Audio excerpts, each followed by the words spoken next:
Welcome to the HR on the Offensive podcast, a weekly podcast by Lace Partners, a fundamentally different HR and payroll consultancy. Each week, we tackle some of the most interesting topics facing senior HR professionals. So whether that's from employee value proposition, performance management, people strategy, or even payroll, we cover it all. So join us for the next 30 minutes. And if you like what you hear, subscribe wherever you get your podcasts. Now, on with the show.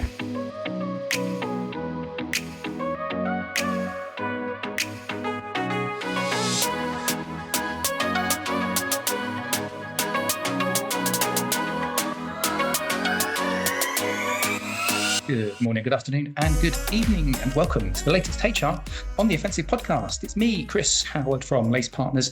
As always, thanking you very dearly for joining us. Today's podcast is a little bit of a reflection podcast related to one of the communities that we've got, our HR shared services community, in fact. We've recently run an event. That event was looking at both HR shared services and payroll issues and challenges that two of our communities are facing. And of course, there are links between those two communities. And certainly there are similarities that we've found ourselves when running individual events with each of these communities, some of the challenges they face.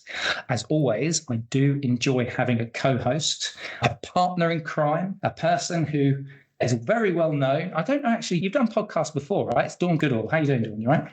Yeah, I have actually, Chris. Thank you very much. Hello. You've done this a few times, haven't you? You're an experienced hat at this now. I try to be, yeah. Yeah, love it, love it. And Dawn, we're going to talk about the HR shared services community, which you lead up. We're going to introduce our guests in a minute, but actually, no, let's introduce our guests first, and then I'm going to get you to talk about the HR shared services community forum. But wedged in between that, we're going to do my favourite bit of each podcast, which is the fundamentally different question.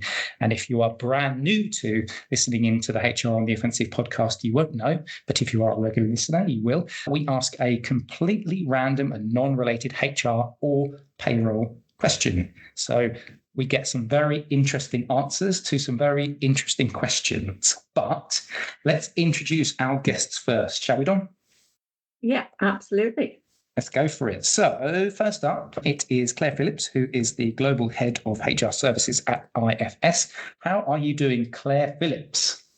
I am doing very well, thank you, Chris. Hi, Dawn. Nice to chat to you guys again. Yes, good, thank you. It's not raining at the moment, so the sun is shining. Keep our fingers crossed for the next couple of hours at least. Absolutely love it. Now, before we introduce our other guest, do you want to just do a minute on yourself and your background, and then we'll get the other guest on, and then I'm going to terrify you four with a fundamentally different question. Okay, I've been in and around HR for circa probably 30 years now in various different roles. I think one of my passions is transformation, change, and making sure that you get services to deliver what they need to do first time. And I have the pleasure of working for IFS. I've been here 3.5 years now, and I am doing just that in HR services. But now the added advantage is we're using AI and we're delivering services through AI as well. Yeah, just a little bit of a quick whistle stop about what I've done and where I've been going. So, yeah. Love it. And you are, I think, a first-time podder with us, but you are a regular on our HR shared services community, aren't you? Yes, that's correct. First time. So I hope it goes well. Yes, it'll go amazingly. And we're going to get our second guest on, and that is Michael Serbrock, who is a product owner at Lloyds Banking Group. How are you doing, sir? You good? Very good. Thanks, Chris. Hi, Dawn. Hi, Claire. Great to be here. I'm also a first-time podcaster, so very much looking forward to this new experience. So, yes, my background is wholly exclusively at Lloyds Banking Group. I've been here for 23 years, most of that, pretty much all of that time in a variety of change delivery roles. So I currently work in our People and Places division in our People platform, which is essentially our tech and change transformation engine. So very much focused on delivering brilliant products and experiences for the circa 60,000 colleagues across Lloyds Banking Group using a variety of different HR technologies and products. Yeah. Nice. Really excited to get into the meat and drink of the meeting that we recently had that you guys were attendees of. It's our HR and Shared Services Forum. I'm going to get Dawn to go up first. You're going to get the first hit, Dawn. But before you fire across the first question based on some of the discussions that our two wonderful guests talked through on the day, a few weeks ago now, as at the time of us recording, or about a month ago, time of us recording, could you just maybe we just do a little bit of a helicopter view as to the event itself, just to set the scene, and then I'm going to let you fire in with the first question. Yeah, absolutely. So we've got a very well-established HR shared service community. It's been running for about 5 years now. It's thriving. We've got about 45 core members across all industry groups. And we get together every quarter. We have a WhatsApp group where we discuss common things, etc. And now we have started to do joint events with our payroll community because we see lots of synergies there around the transformation and the journey as well. And more recently, our event, which was together with the payroll community as well, which we hosted, was a fantastic afternoon. We had 2 panels, very exciting panel discussions, and then some breakout discussions as well. Lots and lots of discussion and networking and great feedback, and we'll be doing more of them.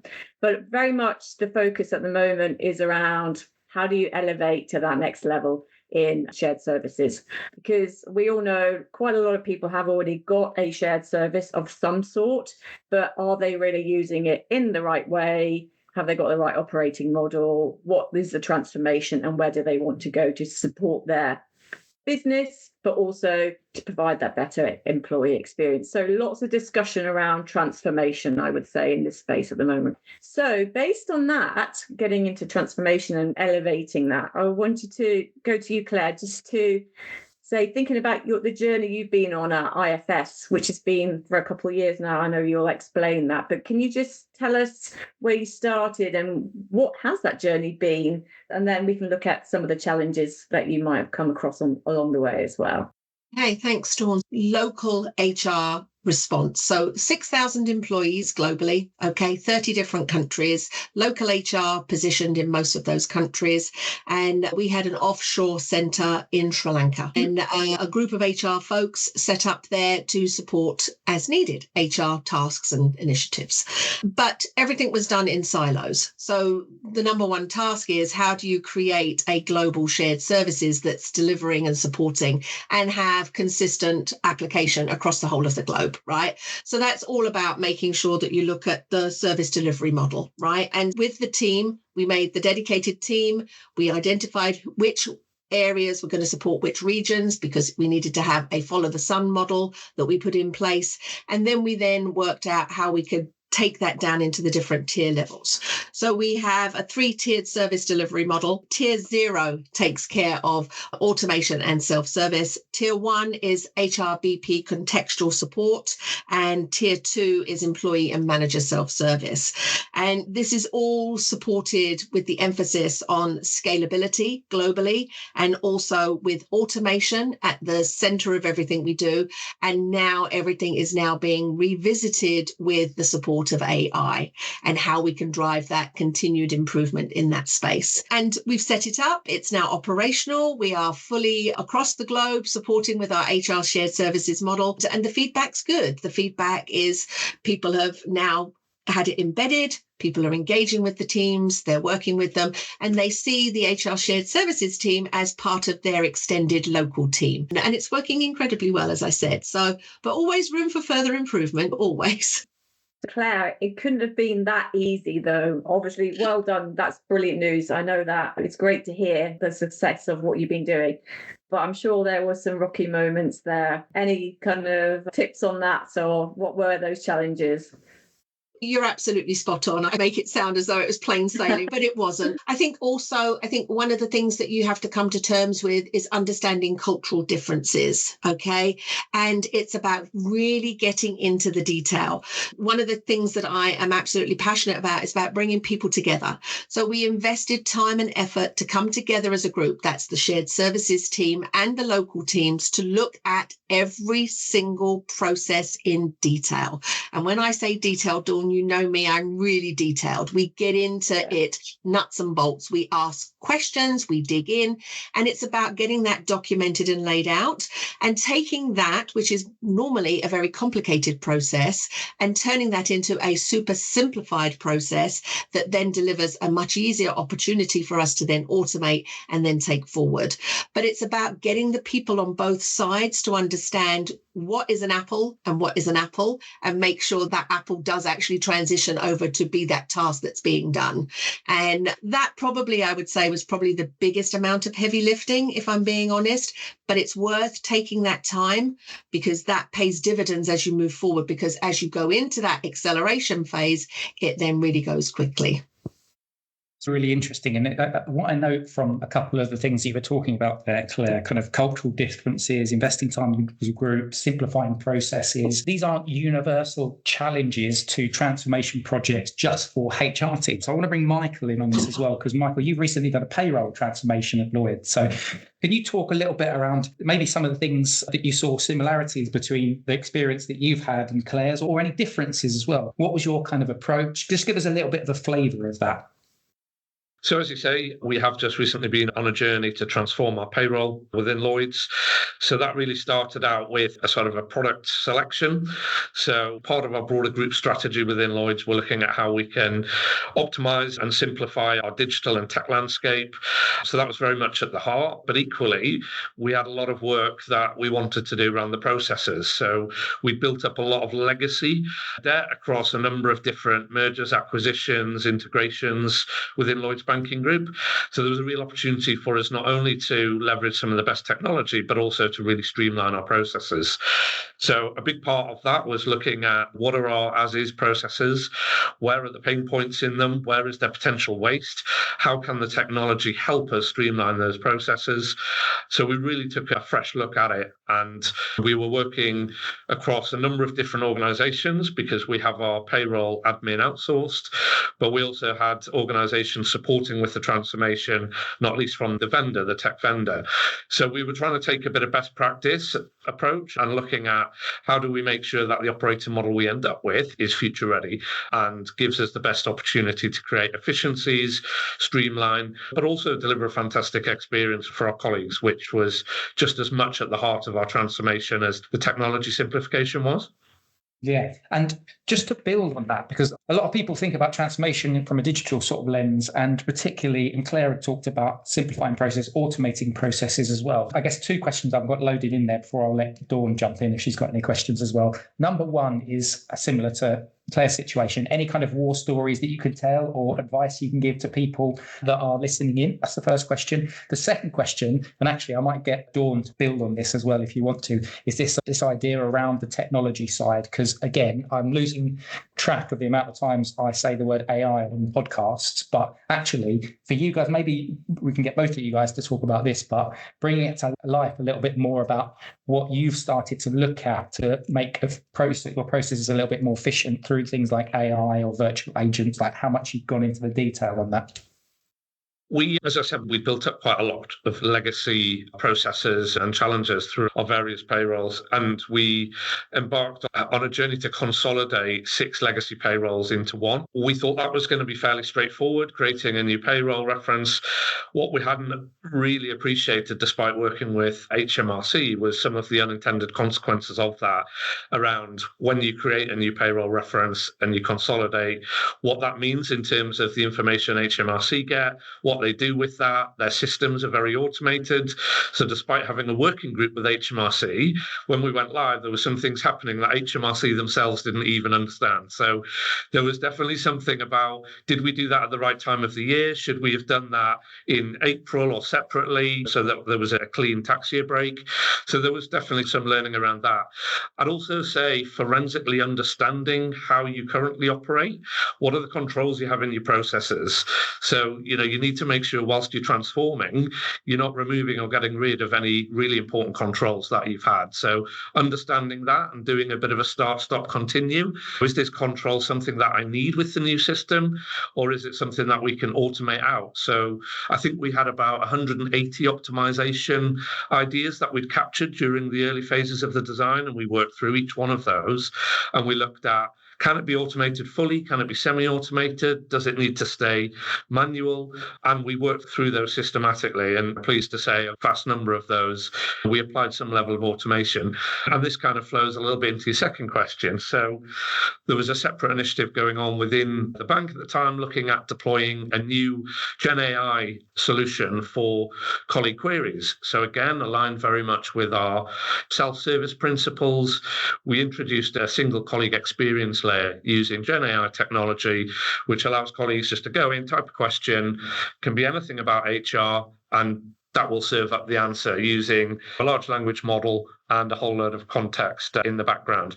That's still very much being embedded in the organisation, but from a payroll perspective, we've adopted that. And there's a virtual agent that sits alongside that technology, which supports colleagues, and that will route more complex cases where the AI can't answer the query into our service provider. So it's seamless and joined up in that respect. And Michael, when you were putting in AI, the virtual agent, what would you say were the key things to get right? Or I know that it's still evolving and you're adopting that still within the organisation, but what would you say is fundamental to get right in order for that to be successful? Because AI is obviously a big buzzword out there, but you're actually done it and doing it.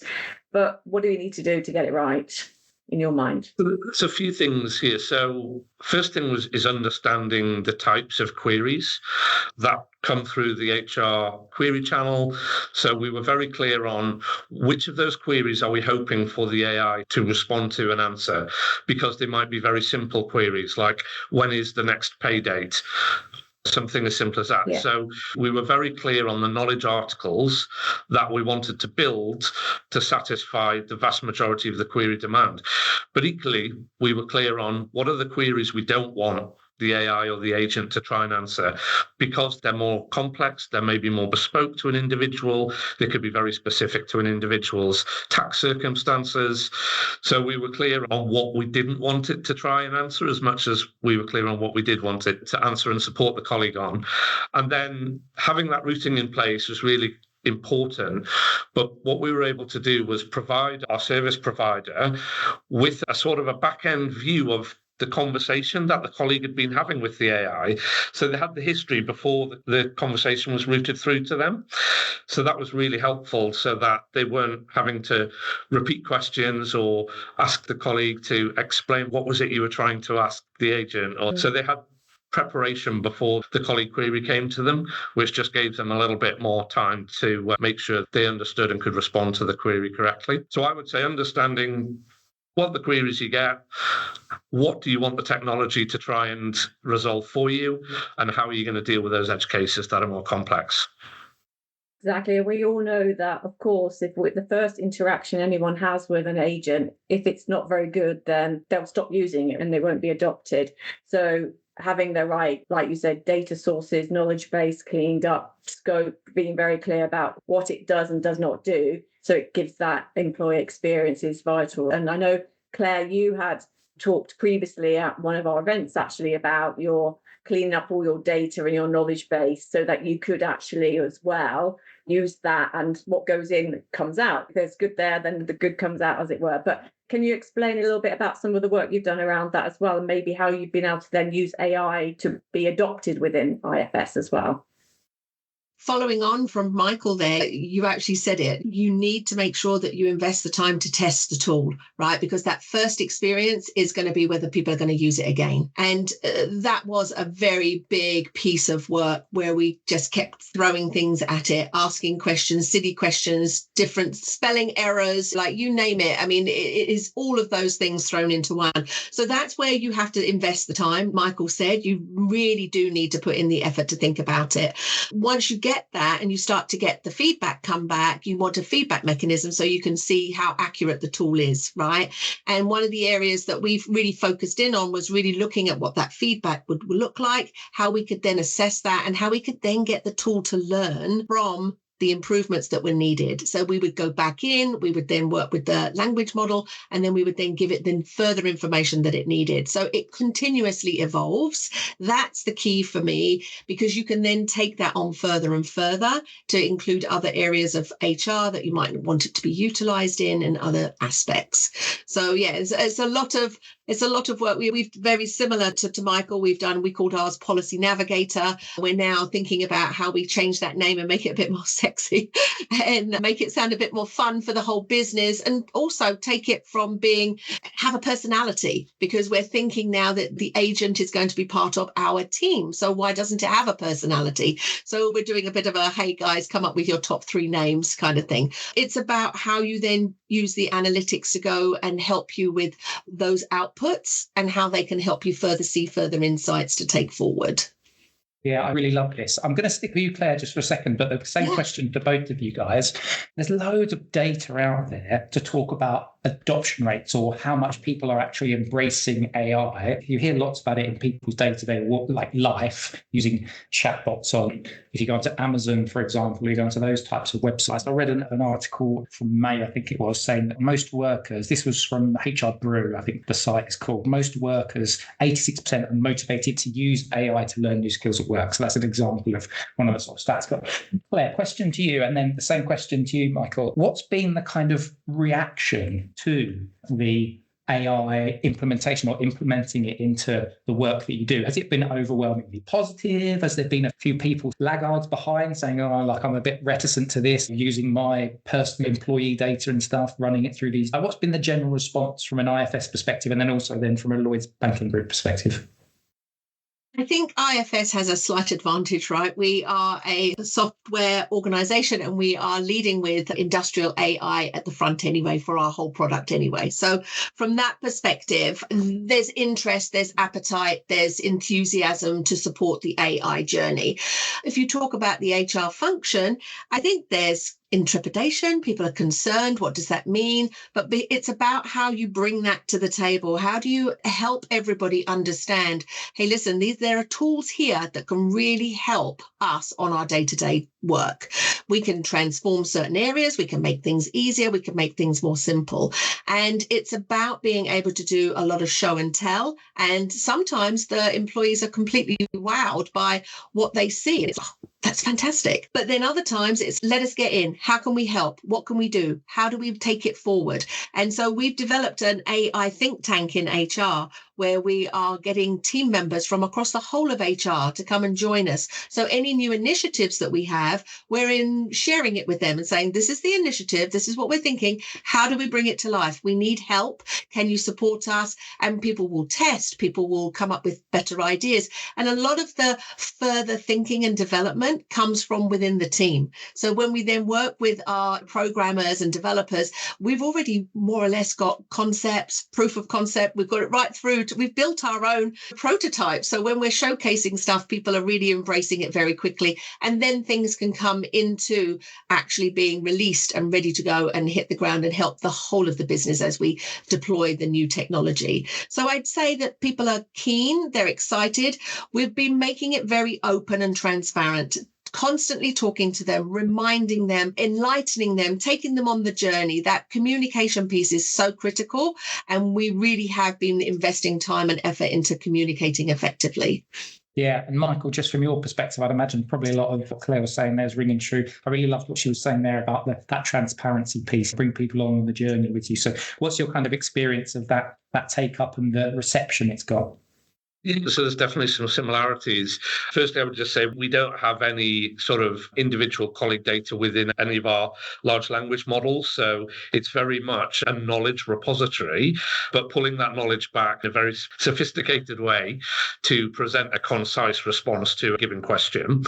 We've got quite a number of different sort of colleague groups in the organisation. So if I look at the HR function, delighted in terms of what it's now giving them. So it's freeing up time for our HR partners who have previously been answering some of these queries to go and do more important things. There was a big investment required from our centres of excellence to get all of the content and the knowledge bang up to date and refreshed. To Dawn's earlier point about rubbish in, rubbish out, there was a mammoth amount of work that needed to go into really making sure that when a question was asked, it came back with the right response. We have a huge number of technologists in the organisation, grown exponentially, given our desire to really drive tech simplification and digital innovation in the bank. I think those guys are just using it just as they would be when they're using GitHub or they're using AI for their coding. So then, like our branch colleagues who don't really even have a laptop like us head office colleagues do.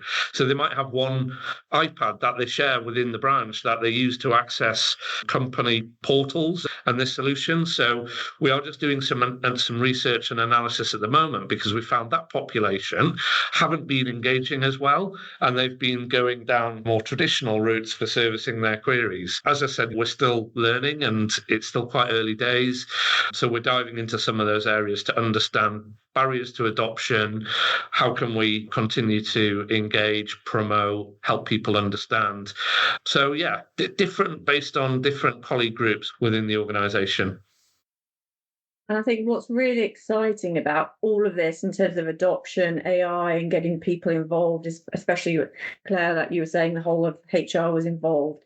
It's the skills for the future. So in shared services, or across the whole HR function, in fact, it's very exciting and provides opportunity for people to get new skills and to evolve in their careers. So it's not necessarily going to be the future is going to be transactional work. That should be done, hopefully, self-service, AI. The skills that you need are going to be very different to what they are today, which I think is very exciting and gives an opportunity and obviously that career development for, especially for those starting out in HR as well. Is that what you're seeing as well, Claire, in terms of that career progression? And are you able to sell the story a little bit better with that, perhaps?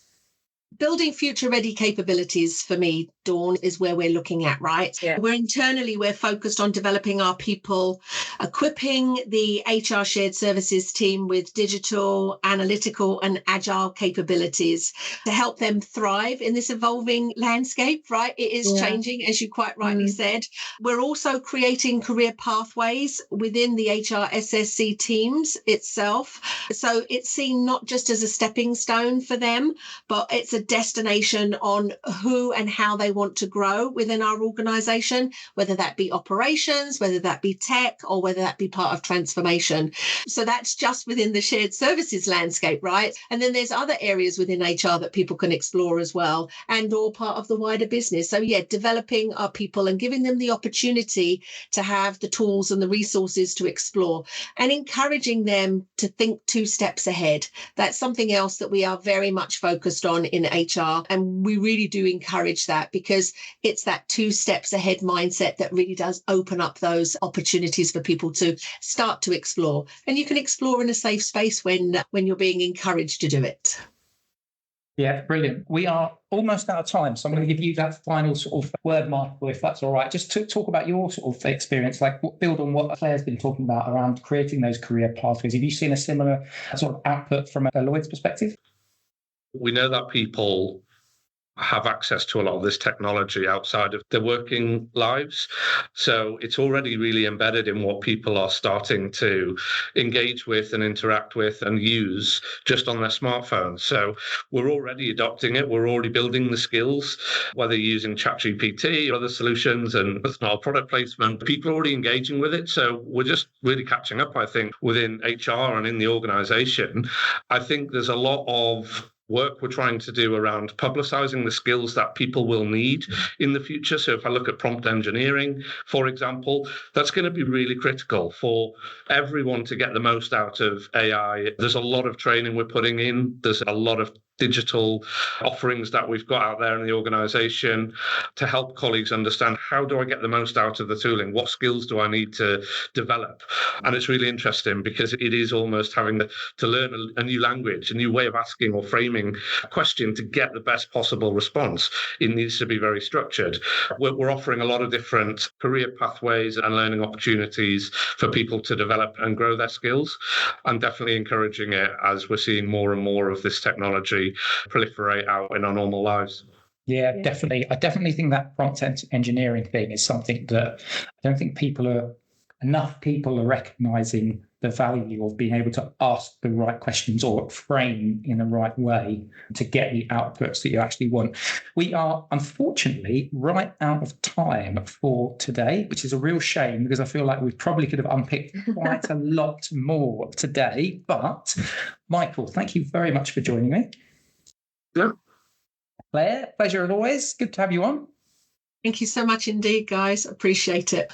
And Dawn, my co-host, thank you for asking all of the good questions. Oh no, it's super exciting. I mean, watch this space. It's not going to be boring, transactional. Those aren't going to be the words associated with the shared service in the future. It'll be much more exciting. Lots more to come here, Chris.